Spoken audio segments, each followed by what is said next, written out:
এবারে একটু যাব শ্রীপুরে ৮ দলের সমাবেশে যোগ দিতে ইসলামী সমমনা দলগুলোর গাজীপুর ও ময়মনসিংহ বিভাগের নেতাকর্মীরা বাসে চেপে ও ব্যক্তিগত গাড়িতে ঢাকার উদ্দেশ্যে রওনা দিয়েছেন। ঢাকা ময়মনসিংহ মহাসড়কের নয়নপুর থেকে বিস্তারিত জানাতে যুক্ত হচ্ছেন প্রতিনিধি শিহাব খান। আপনার কাছে কি তথ্য আছে একটু জানাবেন আমাদের।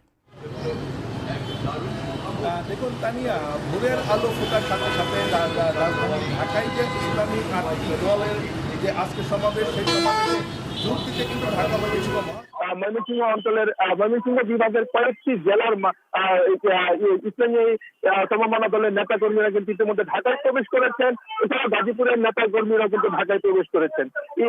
এই সমাবেশ ঘিরে কিন্তু মহাসড়কে অনেকটাই কিন্তু আছে ঢাকাগামী লেনে যে যান চলাচল সেটা কিন্তু অনেকটাই কম আমরা যাত্রীবাহী যান চলাচল কম আমরা দেখতে পেয়েছি।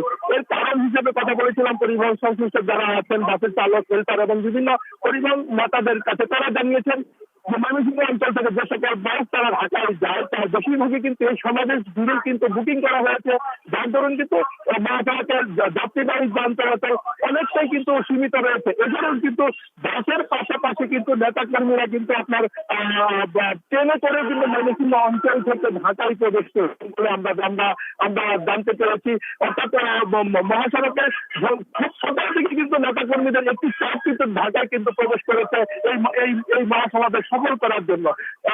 এখন পর্যন্ত এই ময়মনসিংহ এই মহাসড়ক ঘিরে নেতাকর্মীদের তেমন কোনো চাপ আমরা কিন্তু ভোরবেলা থেকে কিন্তু প্রচুর চাপ ছিল বলে পরিবহন সংশ্লিষ্ট যারা আছেন তারা কিন্তু জানিয়েছেন। পাশাপাশি কিন্তু রেল ময়মনসিংহ থেকে যে সকল রেল সেখানেও কিন্তু খুব একটা চাপ ছিল বলে আমরা জানতে পেরেছি। তানিয়া, এই ছিল ঢাকা ময়মনসিংহ মহাসড়ক থেকে ঢাকায় যে 8টি ইসলামী সমমনা দলের যে সমাবেশ চলছে সেই সমাবেশের সর্বশেষ। তানিয়া, জি, অসংখ্য ধন্যবাদ আপনাকে। যুক্ত হয়েছিলাম প্রতিনিধি শিহাব খানের সাথে। তিনি জানাচ্ছিলেন জামায়াতে ইসলামী সহ 8 দলের মহাসমাবেশের সর্বশেষ খবর।